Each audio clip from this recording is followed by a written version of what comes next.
versículo 1 al 7.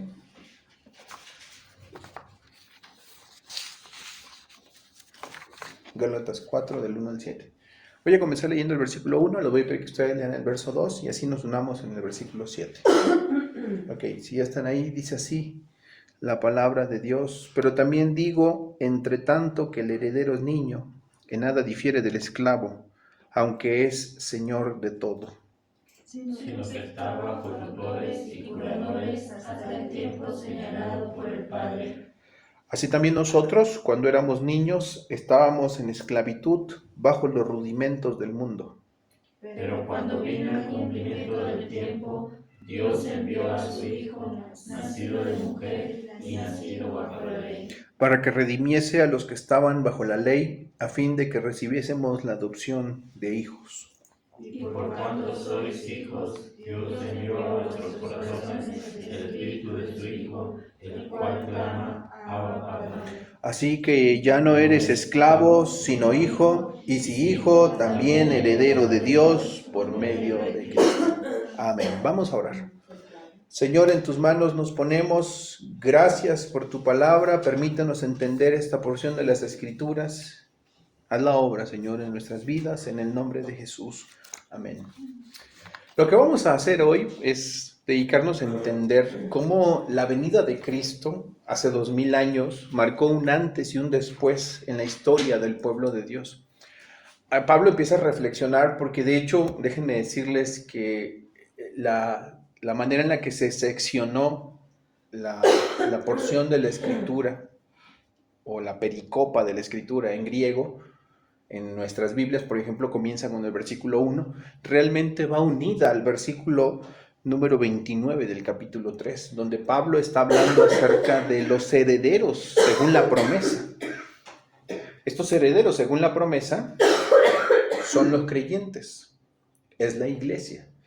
Y luego Pablo, tan pronto como establece este punto de que los creyentes son los herederos según la promesa dada a Abraham, empieza a explicar, y eso es lo que va a hacer a partir del versículo 1, comienza a explicar cómo sucedió todo, cómo llegamos a ser herederos de Dios. Y empieza a explicarlo desde el versículo número 1 hasta el versículo 7. Y nos va a explicar algo importante, hermanos. Recuerden, Pablo está hablando de herederos. Es decir, él está hablando acerca del pueblo de Dios, de los creyentes. Y va a explicarnos cómo los creyentes han llegado a recibir herencia. No es algo que sucedió de la noche a la mañana. El que los cristianos llegaran a convertirse en herederos de Dios fue el producto de todo un proceso enorme. Un proceso que Pablo va a ilustrar a la luz de un fenómeno que para él era muy, quizá común observarlo constantemente, porque él vivió rodeado de las tres más importantes culturas de la antigüedad. Estamos hablando de la cultura judía, estamos hablando de la cultura romana, y estamos hablando de la cultura griega. En aquellos años, en aquel mundo grecorromano, era común hablar, o era frecuente hablar, de cómo un niño dejaba de ser niño para pasar a ser un hombre. Eso era bien importante. De hecho, en las tres culturas en las que se desenvolvió Pablo, era común hablar de estas cosas. Y era importante. Por ejemplo, entre los judíos, particularmente, que era la cultura predominante para el apóstol Pablo, entre los judíos, existía un rito que creo que hasta el día de hoy sigue practicándose, el famoso Bar Mitzvah. El famoso Bar Mitzvah era la celebración en la que cuando el niño llegaba a los 13 años, se convertía en hombre. Justamente llegando a los 13 años, en el caso de los niños, hoy creo que hasta las niñas ya participan del famoso Bar Mitzvah, aunque ellas llegan a la edad adulta o responsable a los 12, el niño llegaba a los 13 años y se hacía toda una serie de ritos alrededor del famoso Bar Mitzvah, en donde el niño iba a dejar de ser niño y se convertiría en un hombre. ¿Qué pasaba entre todas estas cosas? Pues bueno, básicamente entre todas las cosas es que él estaba asumiendo responsabilidad ante la ley. ¿Cuál ley? La ley de Dios. Cuando un niño judío llegaba a la edad de los 13 años, celebraban en el tabernáculo, bueno, en este caso en el templo, el famoso Bar Mitzvah, en donde el niño estaba delante de todos los demás, delante de los ancianos, delante de la sinagoga, declarando que finalmente él se estaba convirtiendo en un adulto y que a partir de ese día sería responsable de todas las demandas de la ley. Así que era muy importante para esas personas que llegaban a esas alturas convertirse finalmente en un adulto. Utilizaban una serie de filacterías en sus cuerpos, en sus ropas, y por supuesto marcaba esta, diríamos, transición de entre edad adulta, bueno, de infante a edad adulta. Eso sucedía entre los judíos. Entre los romanos, por ejemplo, existía la famosa toga virilis. La toga virilis era otro acto romano en donde el niño ya tenía más de 13 años, llegaba a los 17 años, y se hacía toda una celebración donde por primera vez utilizaría una toga de color blanco. Esa toga de color blanco, por supuesto, demostraba ante la sociedad romana que ese niño ya no era un niño, sino era un adulto y tenía todas las responsabilidades de un ciudadano. De ahí el famoso término ciudadano. A los 17 años, el niño dejaba de ser niño y se convertía a los ojos de la ley romana y de la sociedad romana en un ciudadano. ¿Sí? Por eso era tan importante para los jovencitos que llegaban a los 17 años llegar a celebrar su toga virilis. Pablo, por supuesto, estaba sumergido en todos estos entenderes, porque luego estaba la cultura griega, y entre los griegos la famosa efebía, que era otra práctica semejante que también se daba en aquellos años, y ella, o esa práctica que los griegos llevaban, se cumplía justamente al cumplir 18 años. Creo que la mayoría de las culturas occidentales tomaron esta preferencia de los 18 años, en donde el niño celebraba esa famosa efebía, convertirse de niño a adulto, participando o enlistándose en las responsabilidades militares. Esa era la gran diferencia. El niño ahora se convertía en un hombre. ¿Cómo demostraría que era un hombre? Se enlistaba en el servicio militar de los griegos. A partir de ese momento el niño dejaba de ser niño. Algunos historiadores dicen que el niño llevaba, por ejemplo, su juguete más preciado y lo ofrecía a los dioses para que tan pronto como lo ofreciera a los dioses y que era quemado a los dioses, ese niño ya estaba dejando de ser niño y se estaba convirtiendo en un adulto. Ahora recordarán que Pablo está sumergido en estos tres escenarios políticos y culturales, en estas tres sociedades. Justamente Pablo toma de estos distintos contextos una analogía para explicar cómo la iglesia ha pasado de ser niño a la edad adulta. Hay una transición, Pablo la va a explicar esa transición, y va a explicar esa transición que es tan importante entender. Ojo, porque recuerden que en el contexto inmediato del capítulo 4 y los capítulos que le han precedido, hemos visto a los Gálatas tratando de volver a los mandamientos y a las ordenanzas de Moisés. Hemos visto a los judaizantes diciéndole a los Gálatas que para que Dios los acepte verdaderamente tienen que comenzar a circuncidarse, a guardar días de reposo, a guardar fiestas, lunas nuevas, etcétera, etcétera, o tal vez ciertos alimentos. Ha habido una insistencia sistemática por parte de todos los judaizantes, y justamente en ese contexto Pablo les dice, no es posible porque ya no somos niños. Hemos llegado a la edad adulta en la que nos convertimos en herederos de Dios. Y lo va a explicar a partir del capítulo 4. ¿Cómo pasó la iglesia de ser una iglesia infantil a ser una iglesia adulta? Hubo una celebración como en el Bar Mitzvah, o como en el toga virilis, o como en la celebración de la efebía de los griegos, hubo un evento, un incidente que marca un antes y un después en la vida de la iglesia. Y eso lo va a explicar Pablo. Pero es importante entender esto, hermanos. Y justo en este punto, que vayamos descubriendo lo que la Biblia nos dice en este pasaje, darnos cuenta en dónde estamos posicionados nosotros.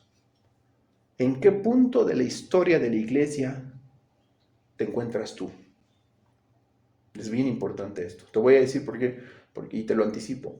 Hay muchas desviaciones doctrinales y de tipo pragmático que se dan cuando ignoramos en qué punto de la historia de la redención nos encontramos nosotros.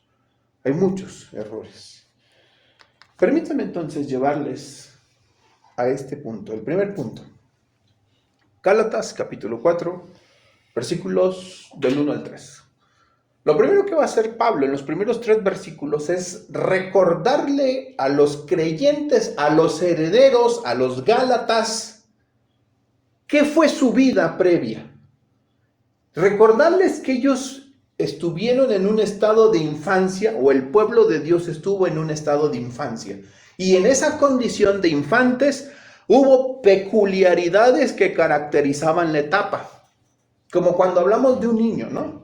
Hablar de un niño, por ejemplo, es hablar de cosas diferentes de la vida adulta.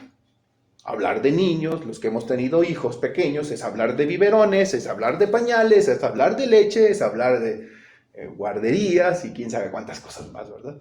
Pero cuando nuestros hijos crecen o cuando nosotros crecemos, las conversaciones cambian, los temas cambian. ¿Por qué? Porque son escenarios totalmente diferentes, ¿sí?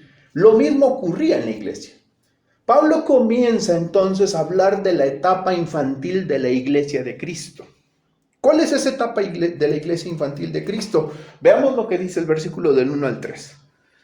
Pablo dice, y vean cómo utiliza esta analogía de un niño a un adulto. Va a hablar de una transición de un niño a un adulto. En esta etapa infantil Pablo dice, entre tanto que el heredero, noten esa palabra, es importante, porque no está hablando de los incrédulos, sino de los herederos.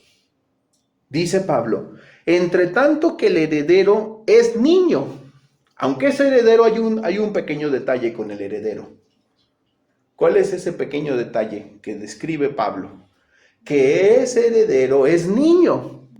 Y dado que es niño, en nada difiere del esclavo, aunque, sin embargo, es señor de todo. ¿Por qué nada difiere del esclavo? Veamos por qué. Versículo 2. Porque está bajo tutores y curadores hasta el tiempo señalado por el Padre. Así también nosotros, cuando éramos niños, estábamos en esclavitud bajo los rudimentos del mundo. Noten que Pablo está hablando acerca de este estado infantil, de la infancia espiritual del pueblo de Dios. Cuando ellos eran niños, dice, cuando el pueblo de Dios era infante, sucedían varias cosas.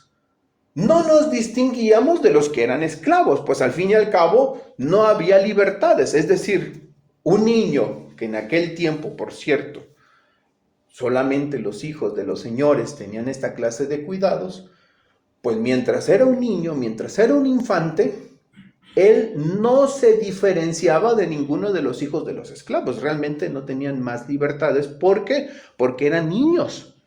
Y como eran niños, los padres ponían sobre estos pequeños infantes tutores y curadores.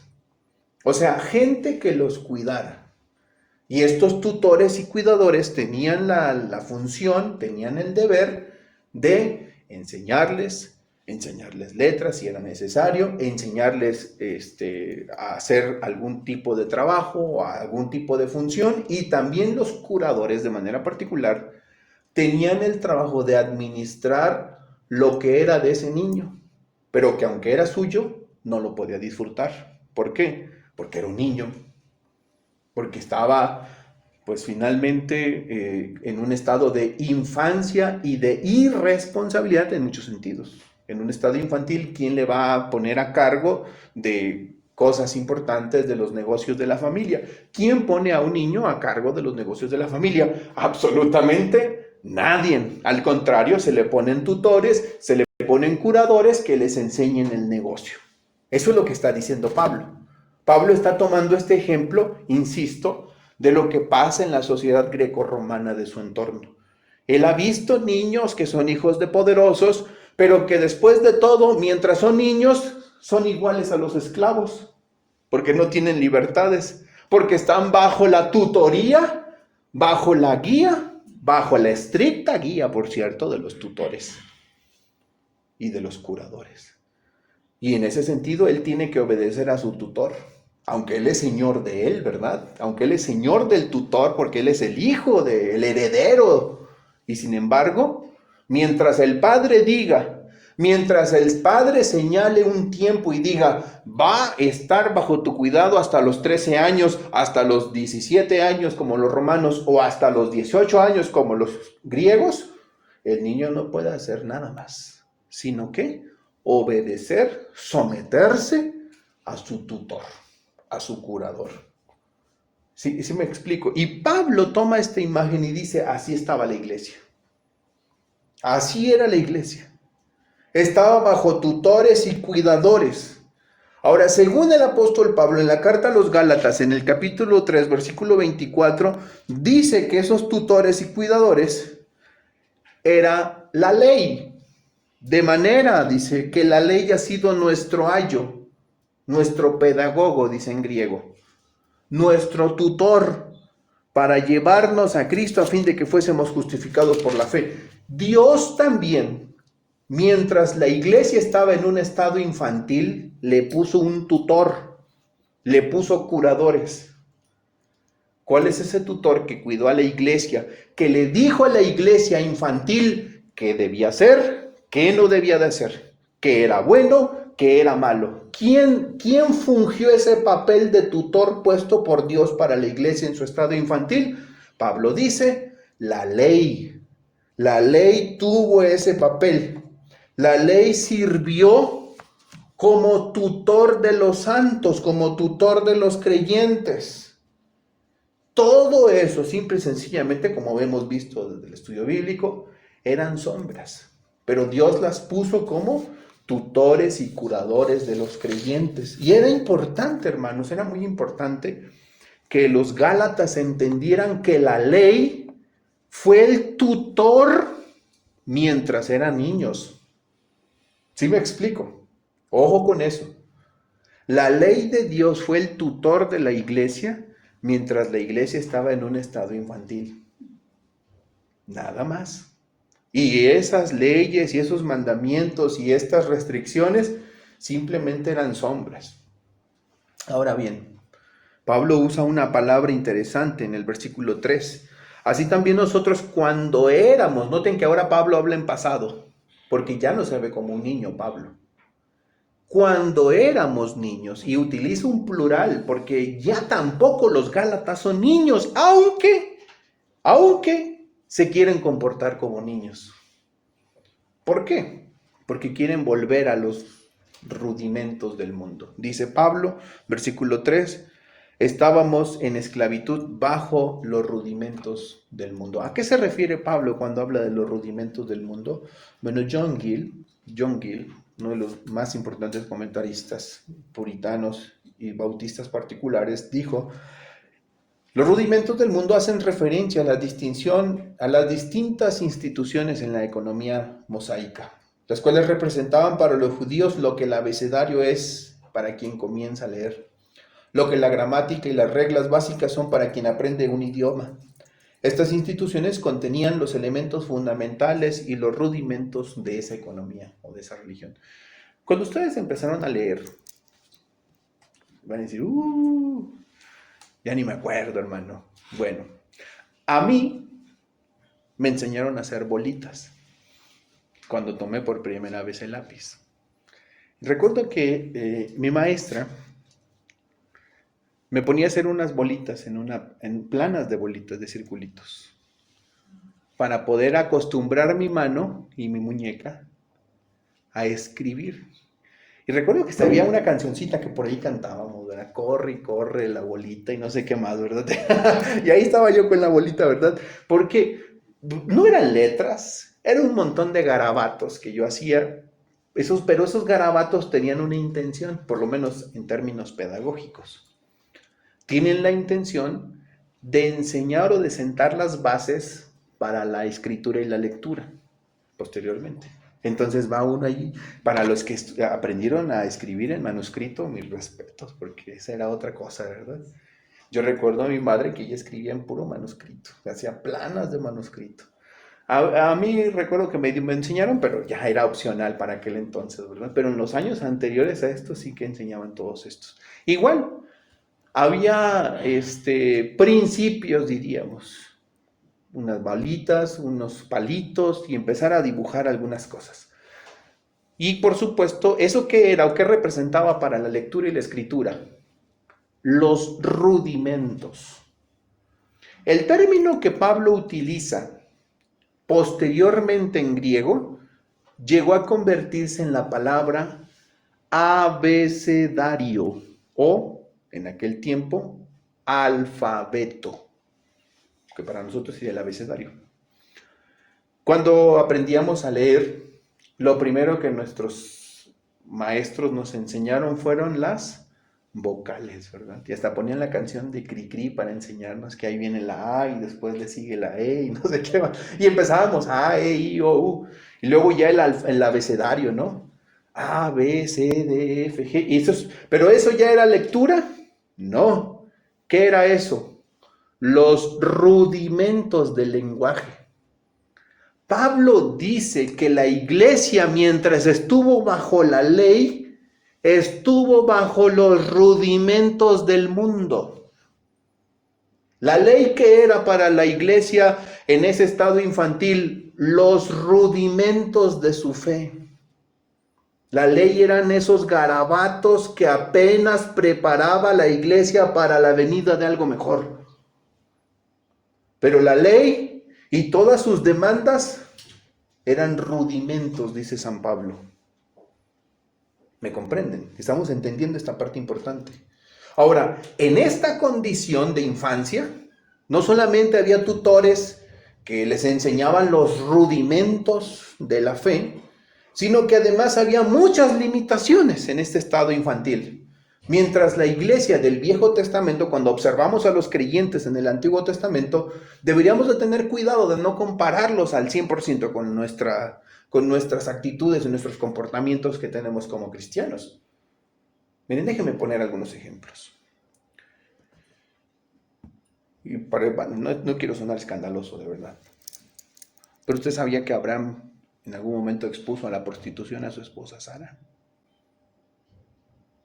¿Sí sabía eso? Abraham expuso a un pecado terrible a su mujer. Siquiera Dios detuvo al rey para evitar tomar a Sara por mujer. Pero Abraham pensó que era una buena manera de salir airoso de las situaciones en las que estaba.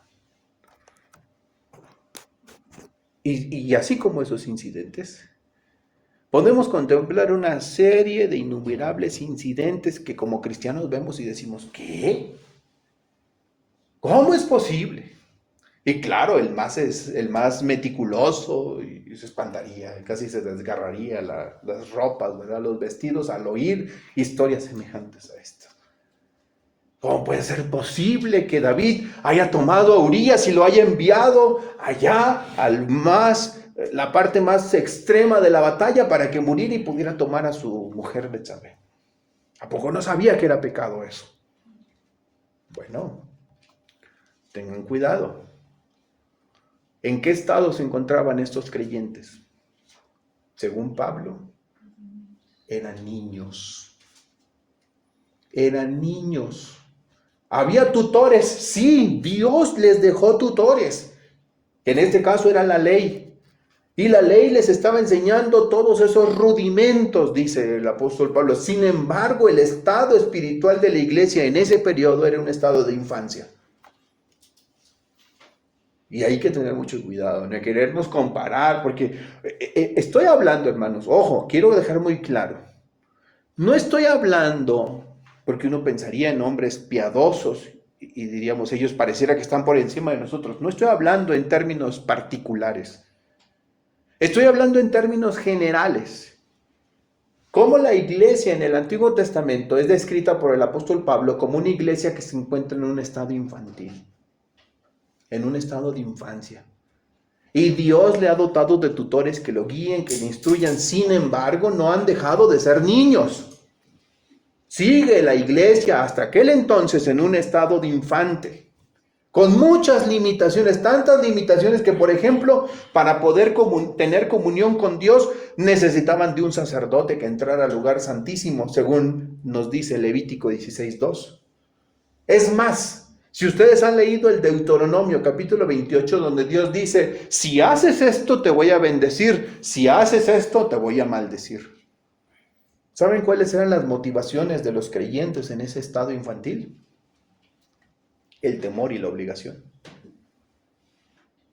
¿Qué motivaba a los creyentes de aquel tiempo? El miedo,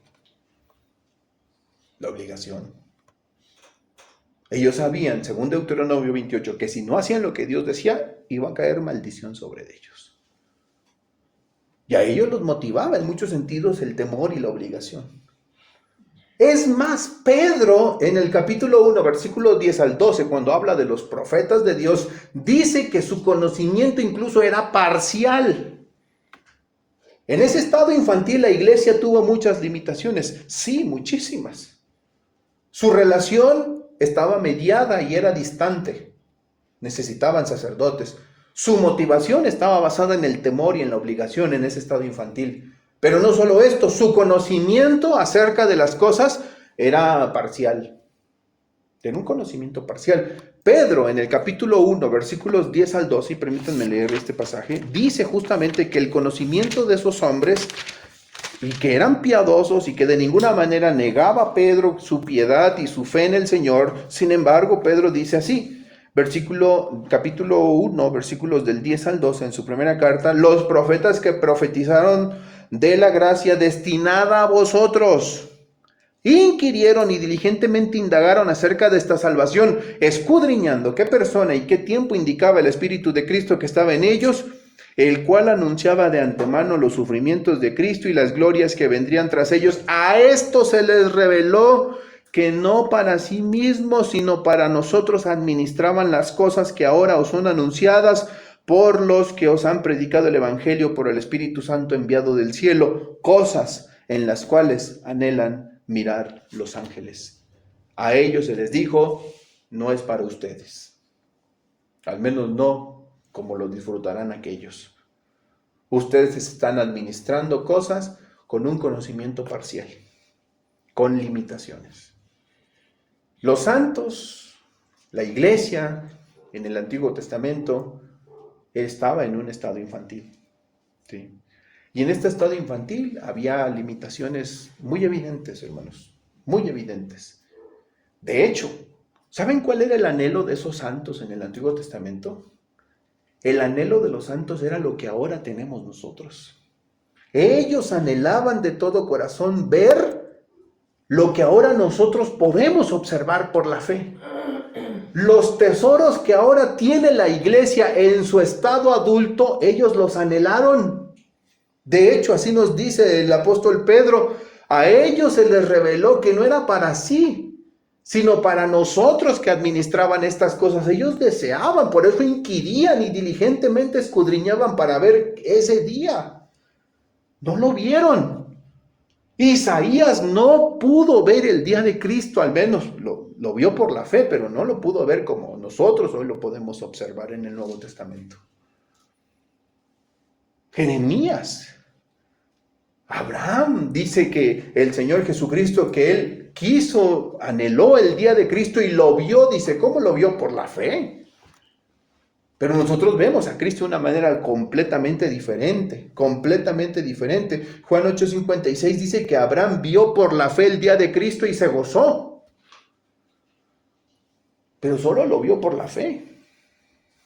Cuando Dios le dijo, en tu simiente serán benditas todas las naciones, él creyó y su fe le fue contada por justicia. Pero nosotros estamos del otro lado y podemos ver toda la historia completa ahora.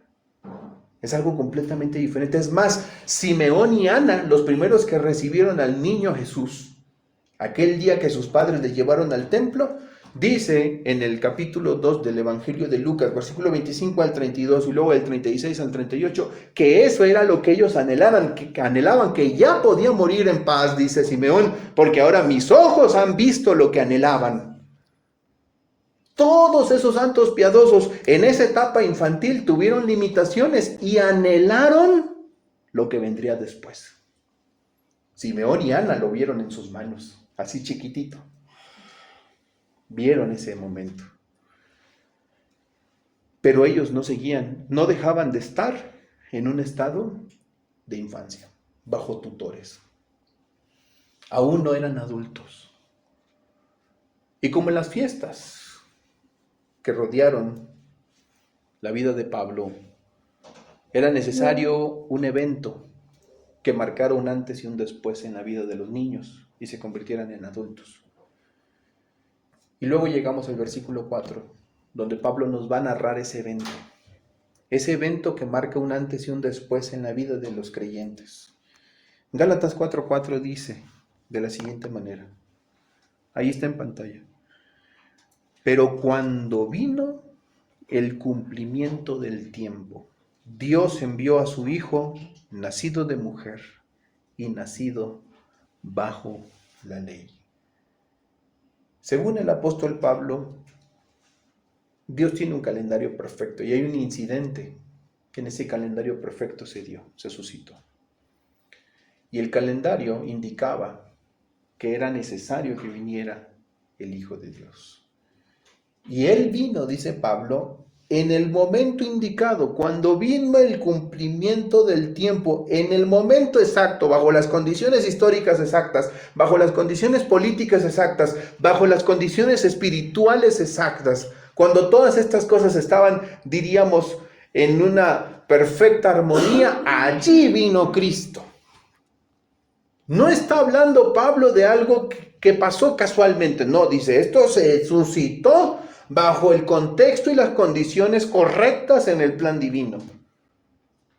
Y la venida de Cristo, dice, marcó un antes y un después en la vida de la iglesia. ¿Por qué? Porque Él nació, dice, de mujer, como la promesa decía ahí en Génesis 3:15. Porque Él nació bajo la ley, como también demandaba la misma ley de Moisés, y se sometió a las mismas demandas que nosotros, pero sin pecado. Hebreos 4:15. Con el único propósito de redimir a los que estaban bajo la ley. Entonces, la venida de Cristo, mis hermanos, la venida de Cristo, permítanme utilizar esta expresión, es el bar mitzvah de la iglesia. ¿Sí? Es el toga virilis de la iglesia. Es el momento en el que la iglesia, gracias a ese evento, deja su estado infante y va a pasar hay una transición y se convierte en algo más. ¿En qué se convierte la iglesia tras este incidente? Todos estos santos del Antiguo Testamento que pertenecieron a esta iglesia infante fueron salvados por la esperanza de este incidente. Pero tan pronto como este incidente llegó, cuando el Señor Jesucristo vino en el momento correcto, en el plan de Dios, en el tiempo, en el día y la hora correcta en la que Dios determinó que pasara, tan pronto como esto sucedió, algo cambió. ¿Qué cambió? Algo que los Gálatas no habían entendido. Algo que en muchas iglesias siguen sin entender.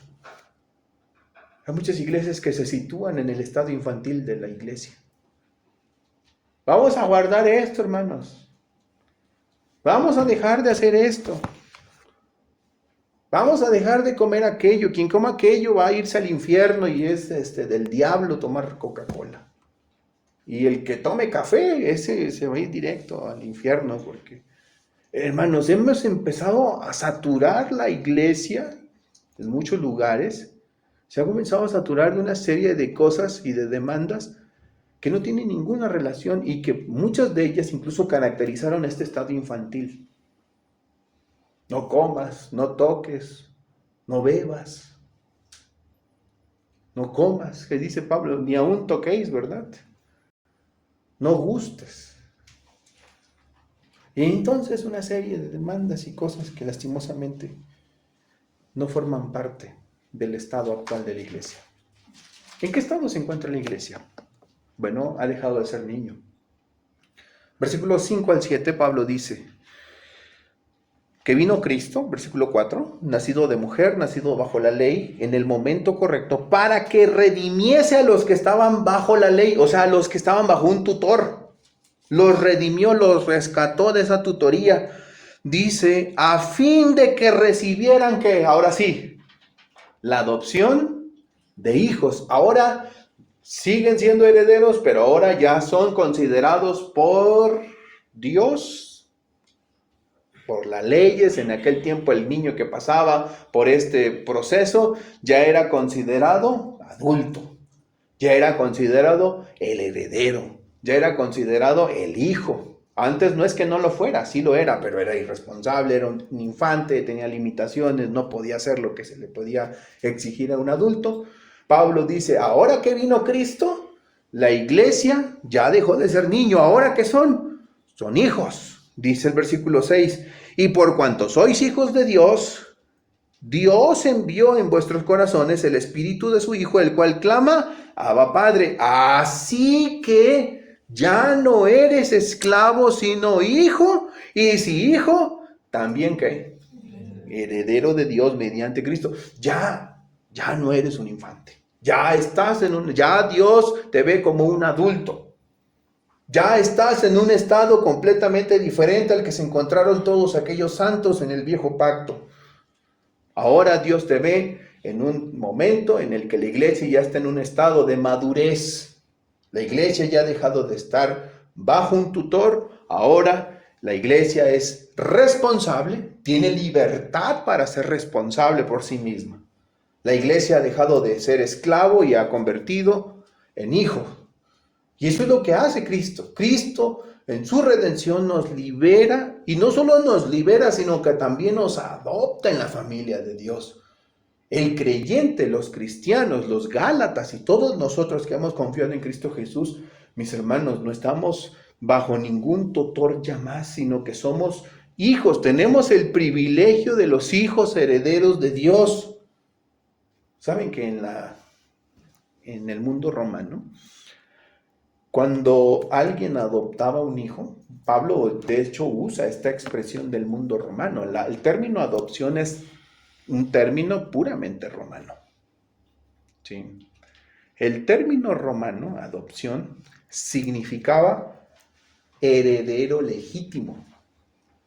Si un padre adoptaba a un huérfano y lo adoptaba delante de la ley y delante de la sociedad romana, ese niño, aunque no tuviera parte ni suerte con él, en el momento en el que el padre delante de la sociedad dijo, este es mi hijo y lo voy a adoptar como hijo, se le consideraba heredero legítimo. El día que el padre moría, él también recibía herencia. ¿Por qué? Porque aunque no era de su sangre ni de su carne, delante de la sociedad y de la ley, era heredero legítimo. Y Pablo está diciendo que ahora la iglesia, ahora los creyentes, ya hemos dejado nuestro estado infantil en el que necesitábamos guías y tutores, que en este caso eran la ley, y ahora hemos llegado a un estado de madurez en el que ahora Dios, ¿qué nos da para guiarnos? Su Espíritu, por el cual clamamos, Abba Padre. ¿Saben cuál es la diferencia, hermanos? O una de las diferencias. Todos los creyentes en el viejo pacto sirvieron a Dios y amaron a Dios. Había motivaciones diferentes. Ellos sabían que de no hacer tales cosas vendrían consecuencias severas a sus vidas. ¿Saben por qué nosotros servimos a Dios? No es por temor. no es por miedo. Y no es que no tengamos temor de Dios, sabemos y respetamos a nuestro Dios y estamos conscientes de que andar haciendo cosas que no están bien van a traer consecuencias a nuestras vidas. Pero ¿saben cuál es la motivación más profunda de nosotros, que hay en nuestros corazones como creyentes? El amor. Juan razona sobre eso y dice que nosotros amamos a Dios por una buena razón. ¿Qué es lo que motiva el amor de un creyente a su Señor? Nosotros amamos a Dios porque Dios nos amó primero. El creyente no hace lo que hace por miedo, por servilidad. El creyente hace lo que hace por amor, por gratitud. El creyente porque ya es adulto. Y en esta vida adulta de la iglesia hay verdades mucho más profundas que entendemos. Conocemos y dimensionamos la obra de Jesucristo, hermanos, y el ver eso produce amor, produce servicio, produce gratitud. Ya no es lo mismo. Y ahora Dios nos ha dado de su Espíritu que nos guía y nos lleva a tener una relación plena con Dios y podemos clamar a Dios, Abba Padre, sin necesidad de un intermediario humano, porque tenemos al sumo sacerdote que es Cristo. Y hermanos, estos son beneficios y bendiciones que muchas veces no hemos entendido, que ya estamos en esta otra condición espiritual, que los creyentes ya son adultos y que somos además, noten eso, ya herederos de las promesas. Romanos 8:17 dice eso, que somos herederos de todas las promesas y que la herencia que Dios nos ha dado incluye, entre otras cosas, la vida eterna, el reino de Dios y una comunión plena con Dios. Eso es lo que hemos recibido, hermanos. Ojalá que los Gálatas hubieran entendido esto. Al menos Pablo se esforzó por querer lograr que los creyentes de Galacia entendieran que ya no eran niños, que necesitaban el someterse nuevamente a las estrictas normas de la ley. Pablo hizo su parte y, movido por el amor a ellos, por supuesto por el Espíritu de Dios, escribió esta carta en la que intenta Pablo que los creyentes de Galacia reflexionen, entiendan, asuman su posición. ¿Saben por qué no pueden condenar a un niño en nuestras leyes, según la justicia humana? ¿Por qué no pueden condenar? Porque no tratan a un niño como un adulto. O por la edad, pero es algo más que la edad. ¿Por qué razón? Porque las condiciones y las circunstancias de un niño y las capacidades de un niño son distintas a las de un adulto. Completamente distintas.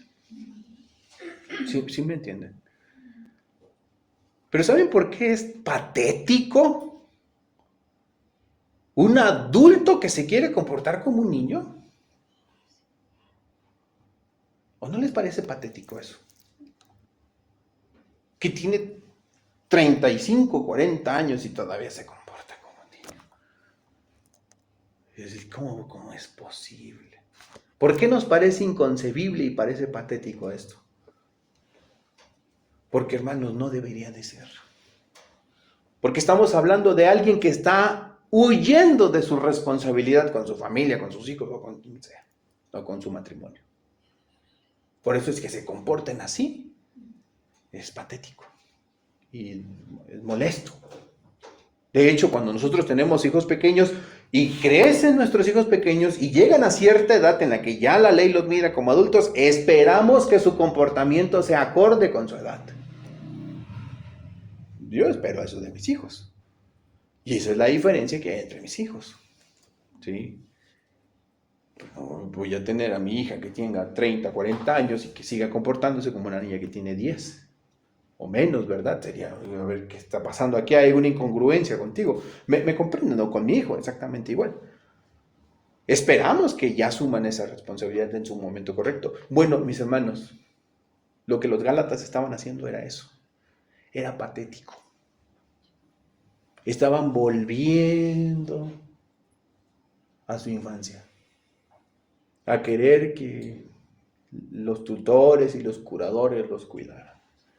No se habían dado cuenta que ya eran adultos, que ya tenían al Espíritu de Dios y que ahora Dios los hacía más responsables. En lugar de perder el tiempo en estas cosas, ellos tenían la oportunidad de hacer algo diferente. ¿Qué? Servir a Dios, amar a Dios, vivir para Dios, ser de testimonio, llevar el Evangelio más allá de la nación judía, como fue en su estado infantil. En su estado infantil, los creyentes en ese estado infantil solo llevaban esta buena noticia entre ellos en el pueblo judío. Pero ahora los creyentes de Galacia tenían la oportunidad de esparcir el Evangelio, como el Señor les dijo, a todo pueblo y a toda nación. En eso tendrían que ocupar su tiempo. En cosas de adultos, espiritualmente hablando. En las cosas que la iglesia adulta debe preocuparse. ¿Saben por qué no deberíamos de pensar en esas pequeñeces que pasan muchas veces? Y la preocupación de muchas iglesias son en pequeñeces. Se preocupan porque, ay, mira que, cómo se peinó el hermano, mira cómo se puso la falda, mira cómo se vistió, mira qué está comiendo, mira qué música escucha, y clase de tontería tras tontería tras tontería que es irrelevante, en lugar de que se estén preocupando por enseñarle a los creyentes que son adultos y que Dios los responsabiliza por ese estado espiritual en el que ya se encuentran y que tendrían que actuar congruentemente con ese estado espiritual. Eso es lo que se debería de enseñar a la iglesia. Que no son niños ya. Que tenemos una misión importante en nuestras manos. Deberíamos de llevarles a que sean ellos realmente congruentes con su edad. ¿Qué dice Cristo al respecto? ¿Cuál sería la congruencia con respecto a la edad de una iglesia adulta? Jesucristo diría, sed perfectos como vuestro Padre es perfecto. Jesús diría, vosotros sois la sal de la tierra. Vosotros sois la luz del mundo. Eso es ser congruente con la vida de una iglesia adulta. No, las pequeñeces. Sí. En una ocasión oía un pastor que se quejaba porque en su iglesia le prohibieron utilizar barba. De verdad, hermanos. Le dijeron, pastor, si quieres seguir siendo nuestro pastor, te tienes que rasurar. Porque nosotros creemos que llevar barba no es bueno y es de mal testimonio. ¿Y dónde dice, hermano, eso? No, es que lo dicen los diáconos. Sí, pero ¿dónde está escrito? No, pues que ellos dicen y ellos dicen son los que mandan. Bueno, qué triste. Qué lamentable que la iglesia, en lugar de preocuparse de las cosas que como adultos en el Señor deberíamos de estar preocupándonos, se siguen preocupando por muchas pequeñeces que formaban parte de la edad infante y no de nuestra edad como adultos. Lo hemos visto, hermanos, de verdad lo hemos visto con tristeza. Mucha gente patética en ese sentido, que no ha entendido que ya no son niños, que ya son hijos, que ya son herederos, que ya ha habido algo que ha cambiado un antes y un después en la vida de la iglesia, y ese algo es Cristo. Así que permítanme entonces terminar recordándole algunas cosas. Mis hermanos, no retrocedan, no volvamos a la esclavitud, no volvamos a la esclavitud. ¿Qué significa esto? Hay que alejarnos del legalismo. Hay que alejarnos de la idea de pensar de que los ritos y las conductas externas son la base de nuestra relación con Dios. En verdad, piénsenlo por un instante, hermano. Dejemos de juzgarnos por las sombras, si ya tenemos la realidad que es Cristo. En su carta a los Colosenses, capítulo 2, versículo 16 y 17, Pablo le dice esto a los colosenses. Nadie los juzgue en comida o bebida. ¿No dice eso la Escritura? Capítulo 2 de la carta a los Colosenses. Permítanme leerlo, por favor. Versículo 16 y 17, Pablo dice, por tanto, nadie os juzgue en comida o en bebida, o en cuanto a días de fiestas. Mis hermanos, es tan evidente lo que dice este pasaje. No juzgues a tu hermano por lo que hace, en el sentido de que creas que eso que está haciendo lo hace mejor. Que si come, que si no come, que si bebe, que si no bebe, que si celebra esto, no celebra esto. Nos juzgues, dice, en cuanto a días de fiesta, lunas nuevas o días de reposo, todo lo cual, ¿qué era? Es sombra de lo que había de venir, pero el cuerpo, la sustancia, dice en griego, es de Cristo. Hermanos, entendamos esto. No nos juzguemos. Dejemos ese estado infantil. O como diría mi mamá, déjate de niñerías. No actuemos así, hermanos. Ya somos adultos en el Señor, la iglesia está en un estado ya de madurez. ¿Recuerdan cómo era la revelación que tenían los creyentes en la antigüedad? Era una revelación parcial. Nosotros tenemos hoy una revelación plena. ¿Por qué? Porque la Escritura es nuestra revelación plena. Toda la Escritura es inspirada por Dios y útil para enseñar, corregir, redarguir, instruir, a fin, dice, de que el hombre de Dios sea perfecto, enteramente preparado para toda buena obra. Tenemos toda la palabra de Dios.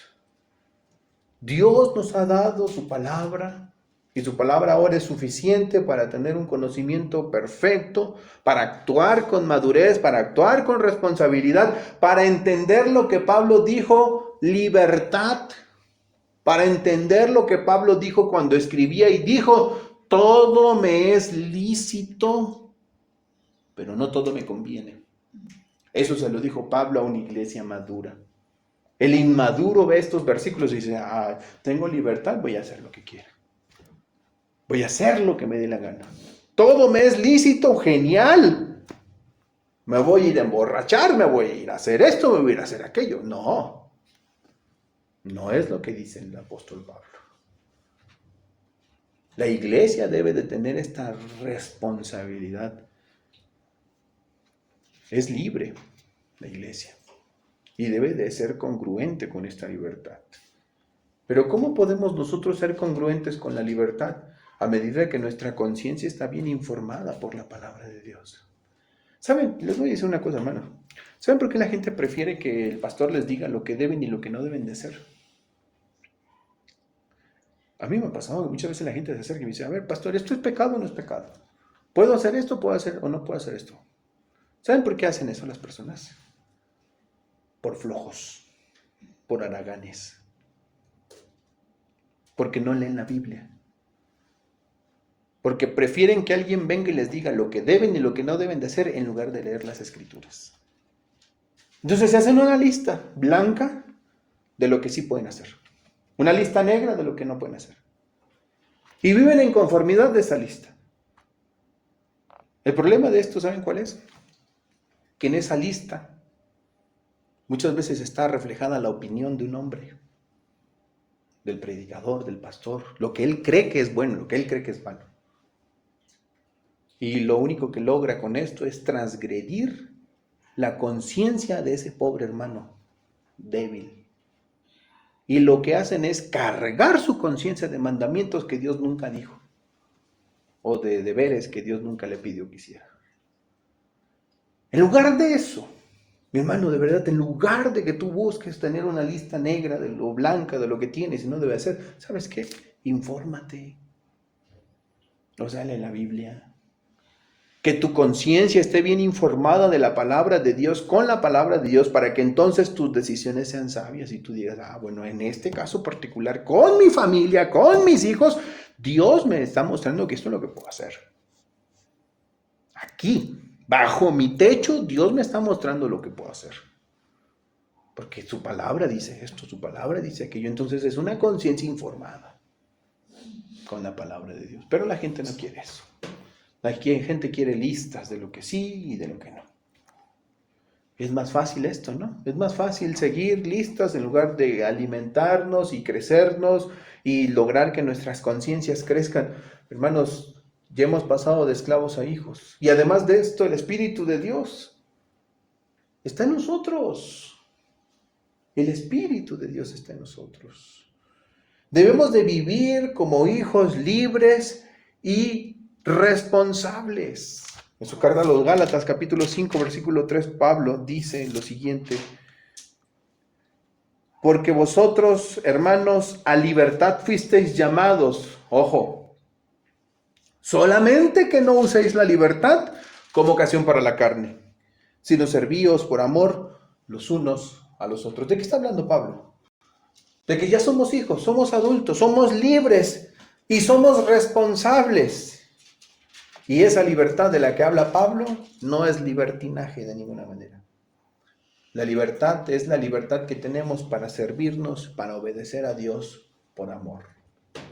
No es otra clase de servidumbre. Y finalmente, hermanos, de verdad, agradezcamos que tenemos lo que muchos anhelaron. En su primera carta, Pedro dice: estas cosas que ustedes tienen, las anhelaron esos santos hombres de Dios. Escudriñaron y diligentemente indagaron para ver esto que ustedes tienen. Cosas incluso que los ángeles anhelan mirar. Dios nos las ha dado ahora que la iglesia está en un estado de madurez. Dios le ha dado infinidad de bendiciones. Agradezcamos a Dios que ya no estamos en un estado infantil, sino que somos ya adultos y que tenemos las cosas que aquella iglesia en ese estado infantil anheló. Realmente lo anheló, hermanos. Lo deseaba ver. Muchos profetas, decía el Señor, quisieron ver estos días. Y nosotros los hemos visto. Leemos los evangelios y leemos la maravillosa, la bendita historia de Jesucristo. Tenemos en nuestras manos algo maravilloso. Es más, hermanos, podemos nombrar a nuestro Salvador por su nombre. ¿Han leído los salmos? ¿No les parecen hermosos los salmos? Pero falta algo. Falta algo en los salmos. En el siglo XVII, ¿saben por qué cantamos himnos? En el siglo XVII los puritanos discutían y decían: ¿qué debe cantar la iglesia? Muchos decían salmos. Indefectiblemente salmos. Y los hermanos decían: sí, son hermosos. Pero les falta algo. Hay algo que carecen los salmos. ¿Saben qué falta? El hermoso nombre de Jesús. Y ellos dijeron: hagamos himnos.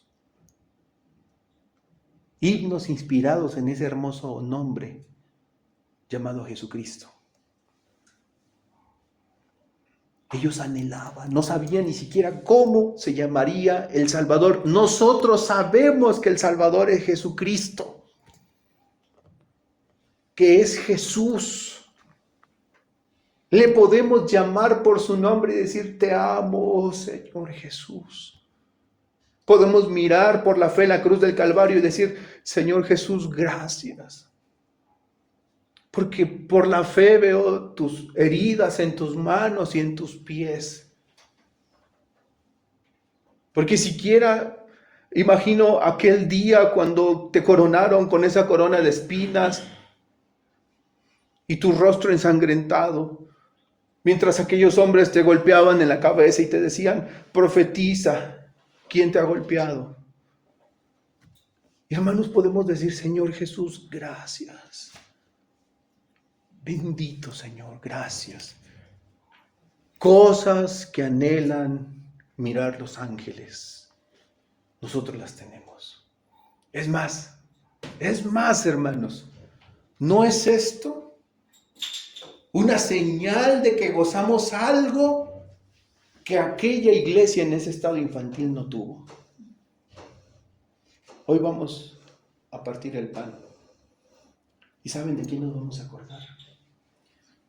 Del cuerpo que fue molido por nuestros pecados. Hoy vamos a beber la copa de vino. ¿Y saben qué vamos a recordar? La sangre preciosa de Jesús. Esto lo anhelan mirar los ángeles. Todos esos santos del viejo pacto lo anhelaron mirar. Deseaban verlo, pero a ellos se les dijo que no era para ellos, sino que todo lo administraban para nosotros, para la iglesia en su estado de madurez. ¿Sí? Es un privilegio enorme y agradezcamos a Dios por ello. Vamos a orar al Señor y después partiremos el pan y la copa. Y recuerden ustedes que participamos de esta ordenanza. Aquellos que hemos sido bautizados en el nombre del Padre, del Hijo y del Espíritu Santo, aquellos que formamos parte de la Iglesia del Señor, que somos miembros también de la Iglesia local, participamos de esto. Y vamos a tomar el tiempo para recordar.